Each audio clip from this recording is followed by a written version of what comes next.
We're back, and it is Crossfire this time. We have our red Zerg player spawning at the top of the map from the team Startail, recently from this team Startail. He's known as FruitDealer. FruitDealer. Long-term fixture in the GSL. Is this going to be his last match? Is he going to lose to this guy, the blue Terran down at the bottom of GSL Crossfire, the team Prime? Maru Prime win. Well, I don't know. Right now it's looking like maybe not. He did win that first game in a very unusual fashion. It was a weird game. Yeah, it was weird the way it ended too. You know, Maru too. He could have been like, all right, it's not worth it to use my energy to play this out, even though it is just a best of 3. Let's just move on to the next game. It's a better map for Terran versus Zerg. So, you know, onward and upward, Wolf. Yeah. Well, I noticed that Hannibal Prime actually came to the studio today. He's like sitting right in front of us, actually watching these games. Coming to support his teammate, I really like that. Yep. A couple guys from Prime here today. Gas going up for Maru again. So again, this map is decent for 2-Rex, like last map. The rush distance on this map is kind of far, but there's a lot of cool places you can bunker. You can bunker near the ramp, you can get behind the minerals, do little things like that. But usually you kind of bunker towards the ramp and then push your way closer, like you kind of can on Zelnaga Caverns. Oh, he's not going to do it again, is he? He could. You know, he could just focus on that SCV and kill it and then run away. Oh, yeah, that's exactly what he's going to do. That's so annoying, man. I hate that. It's like you pay someone to build your house and then someone just like comes over and like starts hitting them with hammers while they're trying to build a house. Yeah, man. You don't do that. That's just not nice.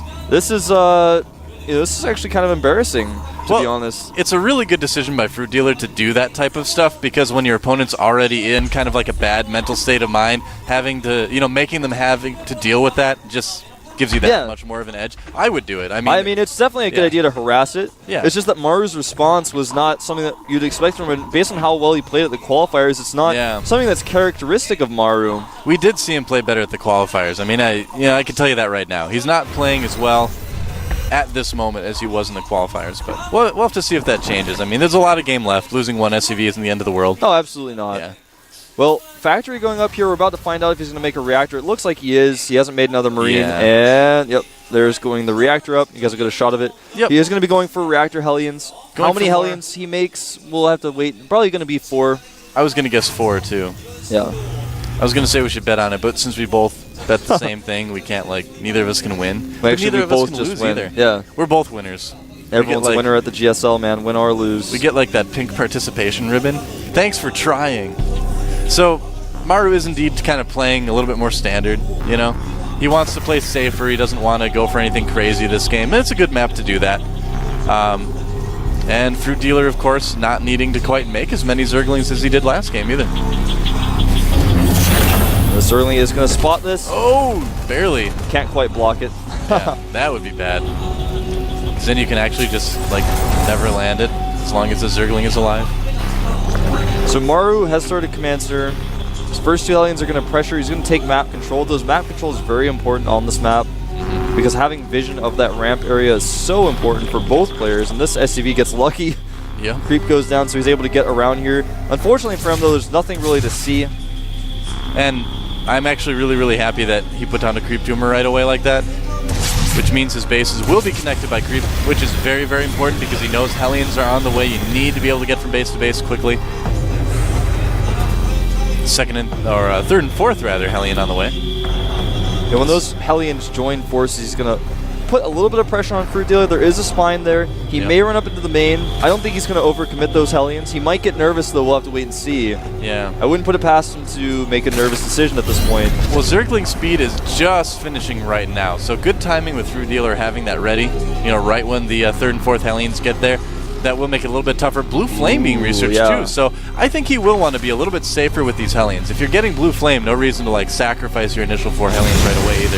Yeah, I think he's going to mostly be meching here in the very near future. I mean, he does have, he switches barracks back to the reactor, so he's getting a bunch of Marines up, but that's mostly to hold his expansion. Yeah. I think otherwise, though, we're going to see more mech-oriented play. You can see a starport is in production, so we may see one of those Marine, Hellion types of drops you were talking about earlier. It certainly could be, yeah. I mean, it's the order that he's been making the add-ons in the building certainly suggests that.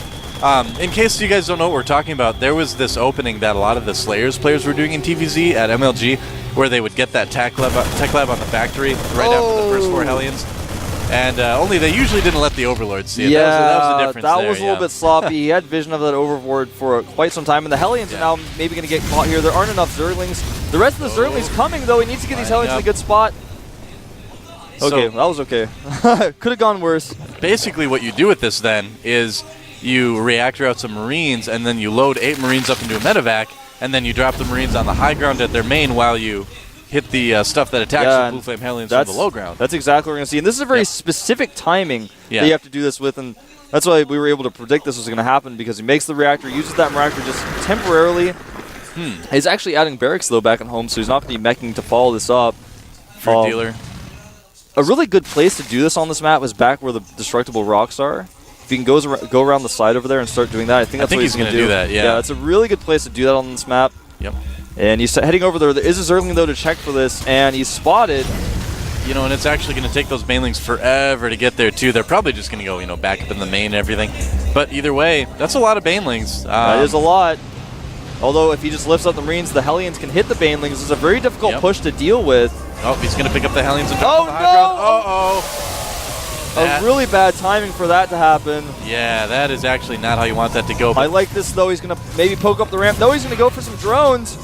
And will he be able to get any kills? The drones not quite lining up like he would want them to. Oh, that was really sloppy. Yeah, how many workers did he kill? Okay, 5 workers to 2. Startail Legendary Observers on top of things. Yeah, Let us know what's going on. This is some really sloppy play, I have to say. I mean, that attack could have done so much better. He could have, if he hadn't lifted up the Marines, that was one thing that just went bad chance. It was kind of a bad chance thing, and almost losing Hellion there. But then what happened after that was he could have poked the units on the ramp a little bit, and then backed up and used the dropship some more, but he just decided not to do that. Well, I liked FruitDealer's response to this. I mean, at MLG, we saw Zerg players trying to go for like roaches and things like that, but we never really saw Banelings being made, you know, really Well, here's the thing about these Banelings. It gives FruitDealer the opportunity to be counter-offensive here. Yeah. And I like this dropship micro, just killing a few drones, getting out. But the scary thing is, there are not very many units at all back at Maru's base. And Maru starting factories, canceling them, starting them again in the main base. He is panicking. Yep, and this is the type of thing that we see happen sometimes. Players get into Code A for the first time, and just the nerves get to them, and they get knocked right back out again. And it's tough to see, but you know, it does happen. It looks like FruitDealer decided not to put any pressure on right now.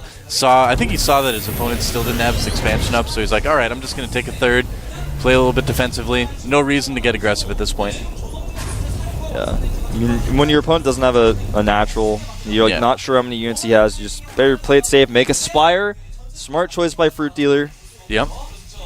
This dropship does have 4 Hellions loaded up. The Zerglings and Roaches almost spotted, but not quite. But there are a few Overlords to spot over on the right side of the map.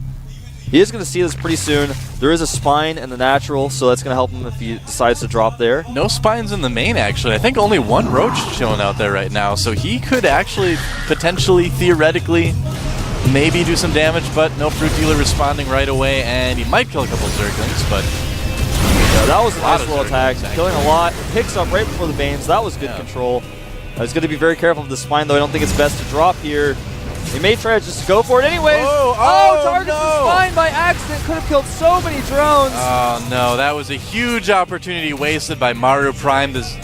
Man, the drones were lined up beautifully. It doesn't get any better than that. Well, he did kill a Baneling, so of course that's okay. Yeah. Supply-wise, though, Maru, like we were talking about his macro earlier, he's only 3 supply down, despite losing Hellions twice, and he's getting very aggressive here. Yeah. He's got a decent force. He's got a lot of Marauders.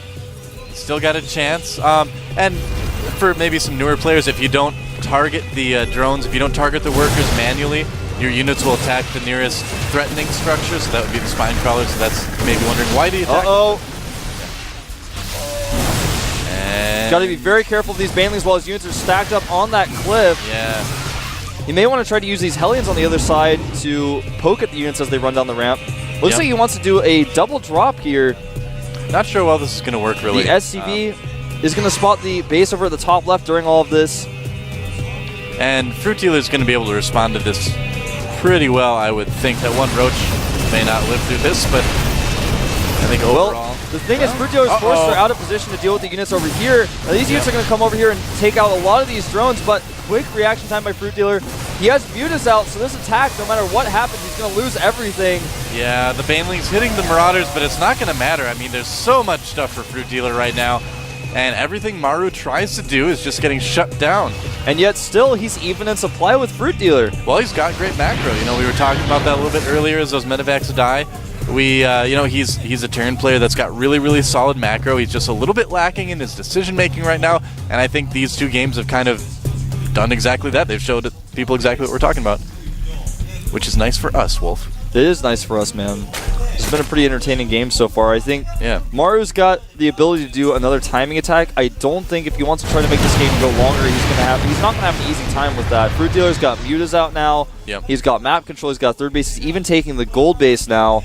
Well, it's going to be nearly impossible for Maru to take a third this game, so he's got to make something happen like in the next minute or two. Yeah. Targeting down that Spire was a good idea. It just didn't quite work out, and I just don't know what he's going to do from here. He's basically got, like I was saying, one more opportunity to do a timing attack. This turret preemptively predicts where the Mutas are going to be, but unfortunately just a second too late. That's right. He's got the spider sense. Yeah. Makes more sense for Zerg players to have spider sense because they're kind of insectoid. Well, the Overmind, man, he tells everyone everything that's going on. It's true, he's got like map hacks. Even if you don't have enough, you know, it's like there's too many underlings spawn more overlords. It's like, well, does that mean if you have that, if like just one less overlord, do all your units not listen to you? Well, where do they draw the power from? It must be the Overmind. I think so. I mean, if the Overmind's so great, why doesn't he let you have more than 200 supply? That's what I always wondered. He's like, oh, you have too much stuff. You have to stop there. Well, he's like, I'm sorry, I'm actually watching the GSL, like I can't put too much concentration into controlling the Zerg Brood right now. That's right. Even the Overmind nice watches scan. the GSL. Wow.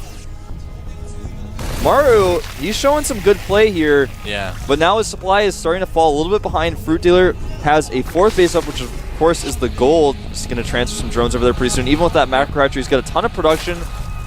12 Banelings being produced right now. What are the upgrades right now? I believe it's almost 2-1 for FruitDealer. Oh, almost just 2 attack for FruitDealer. 2-0. What does Maru have? And +2 weapons on the way. And Maru with 0-1. All right. And Mutalisks starting to get to be that point where they're getting a bit large. Oh, but letting them hang out above a group of Marines for a little bit too long there. And double drop coming out from Maru again towards the gold base. This is relatively undefended, but I'm not sure if this is an investment he should try to make right now.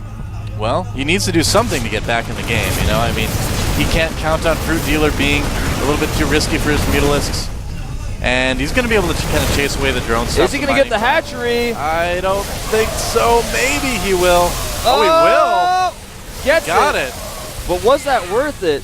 FruitDealer's still up on bases. He can remake that hatchery immediately. I don't know. I mean, you trade 16 Marines and 2 medevacs for a hatchery. It's iffy. I mean, when your opponent's already ahead, he's completely surrendered this timing attack that he needed to make now because he doesn't have enough Marines. He maybe had enough before, but not really. Now that he's done this, he's surrendered this attack. It's not going to work. FruitDealer's going to be completely prepared. He has so many Banelings, 28 Banelings morphing here. And here we go. I think it's pretty much over right now. Yeah, this is looking pretty conclusive. The Banelings rolling, cleaning up the tanks. Yep. And when you have Banelings killing your tanks, I don't know, something may have gone wrong. Yeah, that's right. That's he's spending Banelings like Monopoly money. He just doesn't care, man. 16 more Marines and 2 more dropships may have made that attack go a little bit better. Maybe. But now FruitDealer's his gold's being remade. It's almost done. He's even taking the third base of Maru. Yep. And all that FruitDealer needs to do now is make a few more Banelings and end the game. Yep. I mean, FruitDealer's about 110 supply ahead right now. That's a pretty good position to be in a game of Starcraft 2. Yeah. Got a ton of mutas. Maru tries to target down that one Baneling. It has 5 hit points left. He didn't even get it. That's so sad. Look at that. That right there is the game ender. Rolling. Game ender rolling in here. GG. He didn't even want to watch his units die. Yep. And but we're going to stay in the game and watch some of them die. There we go. So that was a little bit satisfying at least. And look at that. FruitDealer stays in the GSL. At least a little bit longer. A little bit longer, yeah. I mean, he's not going to be out this season anyway. Maru's showing, again, some poor decision-making. Yeah, it's kind of disappointing. I mean, we did see him play a lot better in the qualifiers. I think his nerves got to him. I mean, he's a bit younger. We're going to see him again. It's not going to be the end for Maru Prime. He's got a lot more time to think about his losses here, and it's good to get this GSL experience back. Yeah. Being in the booth is something that until you get in the booth, you just can't understand. Yeah. That's all I the can say ocean. about being in the booth. You just can't understand until you've been there. You're in the booth. We can try to describe it. You hear the ocean really loudly, and the game sounds are really loud, and the walls are You sit in mirrored. there. It's not like being at your desk at home. Yeah. You have to deal with the equipment you're given. I mean, you bring your own equipment, but like your desk, your monitor, Right. the computer, the hardware, you have to change all your settings. If you mess up a little bit, you're like, oh, I forgot to change this one hotkey. Well, too bad. The game has started, and you're like trying to switch between your next side. You pause, and then This they give happened you to a me in warning. tournaments, man. You just try to switch between your next side, but you're like, I'm trying to use the tilde key, but it doesn't work. I have to press backspace. Yeah, that's weird, man. You remap your backspace to your tilde. Yeah. So you can that's an interesting idea. It's really close to your one key, so Yeah. you can just mess around with that. I switch them really easily. To me, I don't like chrono boosting on the minimap because you can miss. So if I press the tilde, then chrono, tilde, chrono, do that. Sometimes you accidentally chrono twice because the tilde does weird things with your next eye. But whatever. I have mine mapped to my mouse button, my side mouse button. Yeah, that's Backspace. what I used to do. But now I use my side mouse buttons for 0 and 9. I hotkey Yeah. my Robos and my Stargates generally to those. You should make a post about it. You have a very interesting setup. I should, man. It's in the video. Artosis actually made a video about me. I Oh. talk about it a little bit. I haven't watched it It's yet. like a really I'm sorry. embarrassing video because Artosis is like yelling at me. I'm playing against some of the best players in Korea. I'm like, I don't know, Artosis. I don't know. You feel like you do if you're in the booth in the GSL in the round of 32 in Code A. A lot of pressure. It's pretty scary. So, that was a pretty quick match, actually. FruitDealer, we were actually kind of playing it like Maru was the favorite for that. And I think in terms of skill, like if you sat those guys down in a no-pressure situation, I think Maru would do a lot better. Maru's macro But- was incredible.